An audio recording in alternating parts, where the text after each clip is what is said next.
Hello दोस्तों, जय हिंद। स्वागत है फिर से आप सभी का एक बार आपके अपने यूट्यूब चैनल सरकारी एग्जाम विद एमएस में। आई होप आप सब लोग बहुत अच्छे होंगे और आपकी पढ़ाई भी बहुत अच्छी तरीके से चल रही होगी। जैसा कि आप लोग थंबनेल पर देख पा रहे होंगे कि हम लोग बातचीत कर रहे हैं SSC MTS previous year questions के बारे में, ठीक। यानी कि एसएससी एमटीएस 2022 में जितने भी आपसे हिस्ट्री से रिलेटेड क्वेश्चन पूछे गए थे उन सभी क्वेश्चन की हम लोग बहुत अच्छी तरीके से प्रैक्टिस कर रहे हैं, ठीक। इससे पहले हम लोग इस हिस्ट्री प्रैक्टिस सीरीज के पार्ट नंबर 12 तक सॉल्व कर चुके हैं, ठीक। और आज हम लेकर के आए हैं पार्ट नंबर 13, जैसा कि आप लोग थंबनेल पर देख भी पा रहे होंगे, ठीक है। इससे पहले हम लोग 180 क्वेश्चन को सॉल्व कर चुके हैं और आज हम लोग बातचीत करने वाले हैं क्वेश्चन नंबर 181 से, ठीक। चलिए अब हम लोग शुरुआत करते हैं क्वेश्चन नंबर 181 से, ठीक है। जरा ध्यान से पढ़िएगा। जो पहला क्वेश्चन है हमारे पास में लिखा हुआ है, कह रहा है कि हम राष्ट्र को जगाने के लिए मर भी जाएंगे। समझना ध्यान से, कह रहा है हम राष्ट्र को जगाने के लिए मर भी जाएंगे, ठीक, का नारा किसके द्वारा दिया गया है। था मतलब ये जो नारा है कि हम राष्ट्र को जगाने के लिए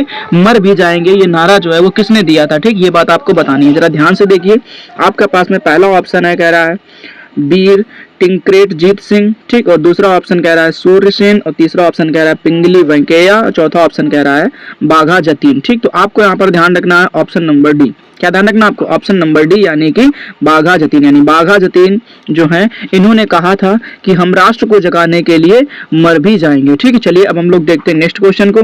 नेक्स्ट क्वेश्चन हमसे कह रहा है कि अनंगपाल, ध्यान रखना है क्या, कि अनंगपाल किस राजवंश के शासक थे। यानी जो अनंगपाल थे वो किस राजवंश के शासक थे, ये बात आपको बतानी है, ठीक। पहला ऑप्शन आपका कह रहा है कि गुर्जर प्रतिहार राजवंश, राजपूत राजवंश, या तीसरा ऑप्शन कह रहा है पल्लव राजवंश, और चौथा ऑप्शन है आपके पास में खिलजी राजवंश, ठीक। तो आपको यहाँ पर ध्यान रखना है ऑप्शन नंबर बी। क्या ध्यान रखना आपको? ऑप्शन नंबर बी याद रखना है, यानी कि राजपूत राजवंश, ठीक। यानी जो आपके अनंगपाल हैं उनका संबंध राजपूत राजवंश से था, ठीक है। चलिए अब हम लोग देखते हैं नेक्स्ट क्वेश्चन।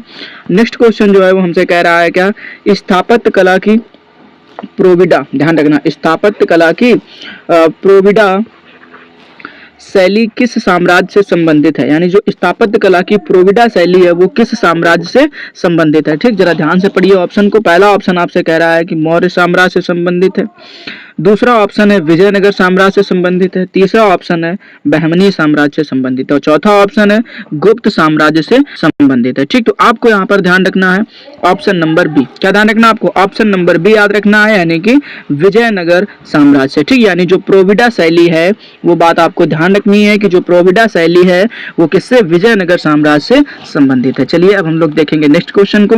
नेक्स्ट क्वेश्चन जो है हमारे पास में वो कह रहा है क्या, कि मोहनजोदाड़ो, ध्यान रखना, मोहनजोदाड़ो निम्नलिखित में से किस सभ्यता से संबंधित है। यानी जो मोहनजोदाड़ो है वो निम्नलिखित में से किस सभ्यता से संबंधित है, ठीक। तो आपको यहाँ पर ध्यान रखना है, पहला ऑप्शन अच्छी तरीके से पढ़िए, लिखा हुआ है सिंधु घाटी सभ्यता, ठीक है। दूसरा ऑप्शन लिखा हुआ है माया सभ्यता, तीसरा ऑप्शन लिखा हुआ है मेसोपोटामिया की सभ्यता, और चौथा ऑप्शन लिखा हुआ है क्या, मिस्र की सभ्यता, ठीक। तो आपको यहाँ पर ध्यान रखना है ऑप्शन नंबर ए, ठीक है। आपको यहाँ पर ऑप्शन नंबर ए यानी सिंधु घाटी सभ्यता को अच्छे से याद रखना। जो मोहनजोदाड़ो है वो सिंधु घाटी सभ्यता से संबंधित है, ठीक। अगर आपने देखो मूवी भी देखी होगी, शायद आप लोगों ने देखी हो कि जो मोहनजोदाड़ो मूवी ऋतिक रोशन की आई थी, ठीक है। तो उस मूवी में सिंधु घाटी सभ्यता के बारे में बहुत अच्छी तरीके से दिखाया गया है, नील नदी के बारे में बहुत अच्छी तरीके से दिखाया गया है, ठीक है।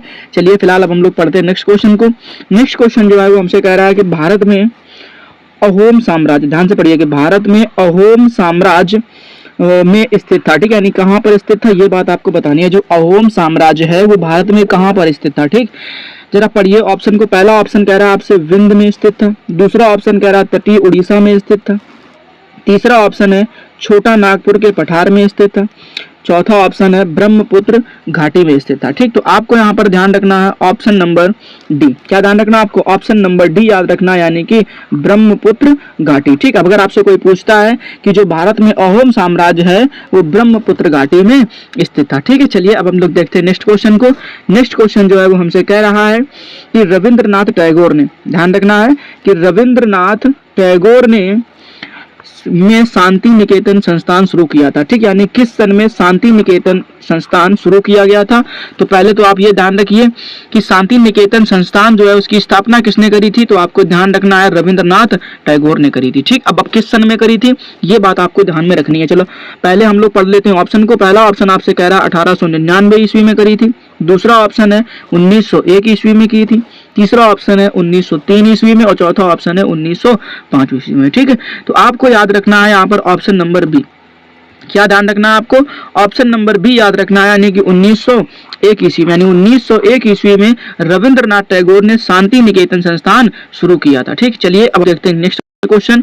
अब नेक्स्ट क्वेश्चन हमसे कह रहा है कि किस राजा को उसके सिक्कों पर वीणा बजाते हुए दिखाया गया है। ध्यान रखना है कि किस राजा को उसके सिक्कों पर वीणा बजाते हुए दिखाया गया है। ठीक, अब इसके ऑप्शन जो है वो आपको नेक्स्ट स्लाइड में देखने को मिलेंगे। ठीक, चलिए अब हम लोग देखते हैं ऑप्शन को, ध्यान से देखिए। ठीक, हमारे पास में ये 4 ऑप्शन लिखे हुए हैं। ठीक, तो पहला ऑप्शन आपसे कह रहा है कि चंद्रगुप्त मौर्य, दूसरा ऑप्शन कह रहा है समुद्रगुप्त, तीसरा ऑप्शन कह रहा है चंद्रगुप्त प्रथम और चौथा ऑप्शन कह रहा है आपसे अशोक। ठीक, तो आपको यहाँ पर ध्यान रखना है ऑप्शन नंबर बी। क्या ध्यान रखना है आपको? ऑप्शन नंबर बी, यानी कि समुद्रगुप्त, यानी जो समुद्रगुप्त हैं इनको सिक्के पर वीणा बजाते हुए दिखाया गया है। ठीक, चलिए अब हम लोग देखते हैं नेक्स्ट क्वेश्चन को। नेक्स्ट क्वेश्चन जो है वो हमसे कह रहा है क्या कि ऐतिहासिक शेरशाह सूरी मार्ग, ध्यान रखिएगा, ऐतिहासिक शेरशाह सूरी मार्ग के बीच से होकर गुजरता है। ठीक, यानी कौन से ऐसे 2 शहर हैं जिनके बीच से होकर के ऐतिहासिक शेरशाह सूरी जो मार्ग है वो गुजरता है। ठीक, तो आपको यहाँ पर ध्यान रखना है, पहला ऑप्शन है वो कह रहा है आपसे क्या कि दिल्ली और अमृतसर, ध्यान रखना है क्या, दिल्ली और अमृतसर। दूसरा ऑप्शन है कह रहा है लखनऊ और कोलकाता, तीसरा ऑप्शन है कानपुर और कन्याकुमारी और चौथा ऑप्शन है दिल्ली और मनाली। ठीक, तो आपको यहाँ पर ध्यान रखना है ऑप्शन नंबर ए। क्या ध्यान रखना आपको? ऑप्शन नंबर ए ध्यान रखना, यानी दिल्ली और अमृतसर। ठीक, ये बात आपको बहुत अच्छी तरीके से याद रखनी है कि जो ऐतिहासिक शेरशाह सूरी मार्ग है वो दिल्ली और अमृतसर के बीच से होकर के गुजरता है। ठीक, आई होप आप लोगों को ये क्वेश्चन बहुत अच्छी तरीके से समझ में आ गया होगा। चलिए अब हम लोग देखते हैं नेक्स्ट क्वेश्चन को। नेक्स्ट क्वेश्चन हमसे कह रहा है क्या कि गांधी इरविन समझौता, समझिएगा ध्यान से, कह रहा गांधी इरविन समझौता कब हुआ था।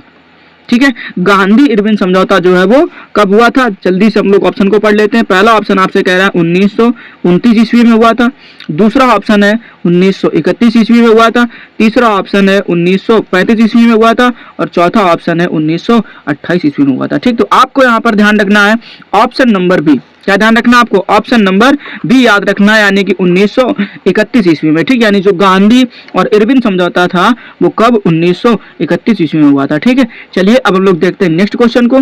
नेक्स्ट क्वेश्चन जो है वो हमसे कह रहा है कि अरबी मूल ग्रंथ, समझिएगा ध्यान से, अरबी मूल ग्रंथ किताब उल हिंद, ध्यान रखना जो अरबी मूल ग्रंथ है उस किताब का नाम लिखा हुआ है किताब उल हिंद द्वारा लिखा गया था। मतलब जो अरबी मूल ग्रंथ है किताब उल हिंद ये किसके द्वारा लिखा गया था, ये बात आपको बतानी है। ठीक, ध्यान से पढ़िएगा। पहला ऑप्शन आपसे कह रहा है जियाउद्दीन बरनी, दूसरा ऑप्शन कह रहा है सुल्तान महमूद, तीसरा ऑप्शन कह रहा है अलबरूनी, चौथा ऑप्शन कह रहा है इब्न बतूता। तो आपको यहाँ पर ध्यान रखना ऑप्शन नंबर सी। क्या ध्यान रखना आपको? ऑप्शन नंबर सी, यानी कि अल बरूनी। ठीक, यानी अल बरूनी ने किताब उल हिंद की जो है किताब उल हिंद जो ग्रंथ है या अरबी मूल ग्रंथ है इसकी रचना करी थी। ठीक, तो किसने करी थी? अल बरूनी ने करी थी, यानी आपको ध्यान रखना ऑप्शन नंबर सी। ठीक, चलिए अब हम लोग देखते हैं नेक्स्ट क्वेश्चन को।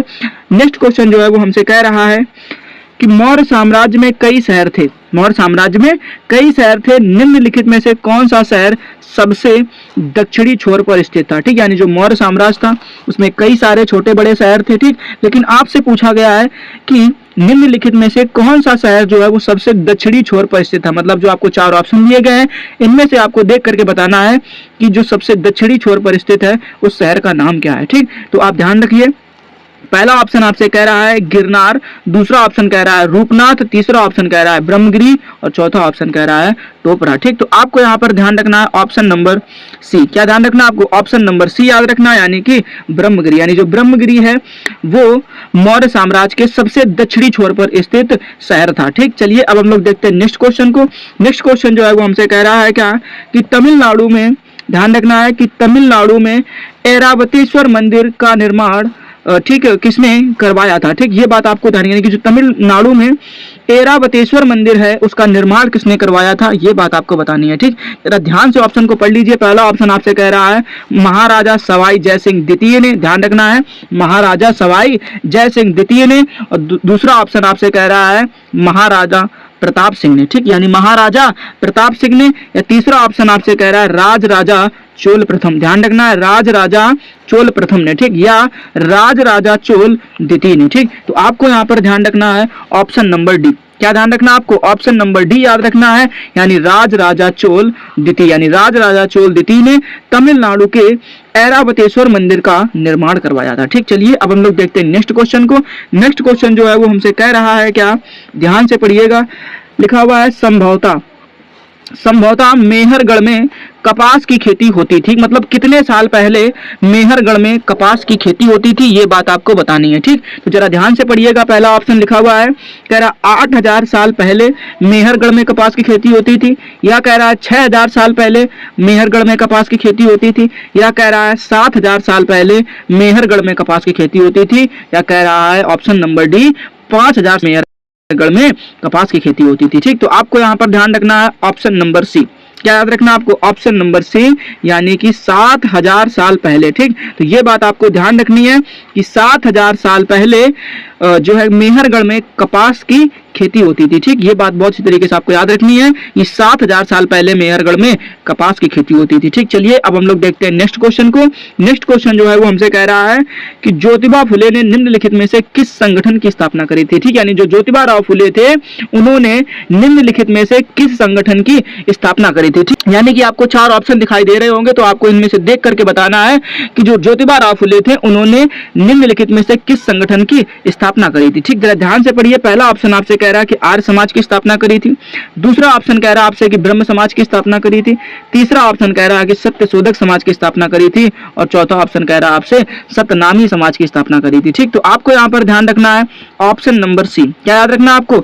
ऑप्शन नंबर सी याद रखना है, यानी कि सत्यशोधक समाज की स्थापना करी थी, ठीक। तो ये बात आपको बहुत ही तरीके से याद रखनी है कि जो ज्योतिबा राव फुले थे उन्होंने जो है सत्यशोधक समाज की स्थापना करी थी, ठीक। चलिए अब हम लोग देखते हैं नेक्स्ट क्वेश्चन को, और आज के वीडियो का लास्ट क्वेश्चन, ठीक। चलिए ध्यान से पढ़ लेते हैं क्वेश्चन को। कह रहा आदिवासी नेता, समझिएगा ध्यान से,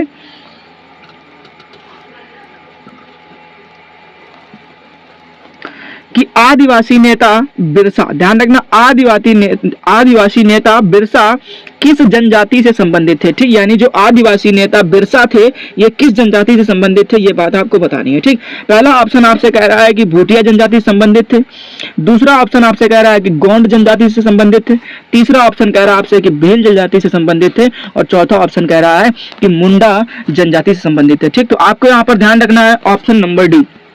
क्या याद रखना आपको? ऑप्शन नंबर डी याद रखना है, यानी कि मुंडा, यानी मुंडा जनजाति से संबंधित थे, यानी जो आदिवासी नेता बिरसा थे वो मुंडा जाति से संबंधित थे, ठीक। आई होप आप सभी लोगों को ये सारे के सारे क्वेश्चन बहुत अच्छी तरीके से समझ में आ गए होंगे। उम्मीद करता हूं आप लोग जल्दी ही इन सभी क्वेश्चन की तैयारी कर लोगे, ठीक, ताकि आपकी जो सफलता है वो सुनिश्चित हो सके। चलिए अब हम लोग मिलेंगे इसके नेक्स्ट पार्ट में, तब तक के लिए जय हिंद, अपना ख्याल रखिएगा और अच्छे से पढ़ाई करते रहिएगा।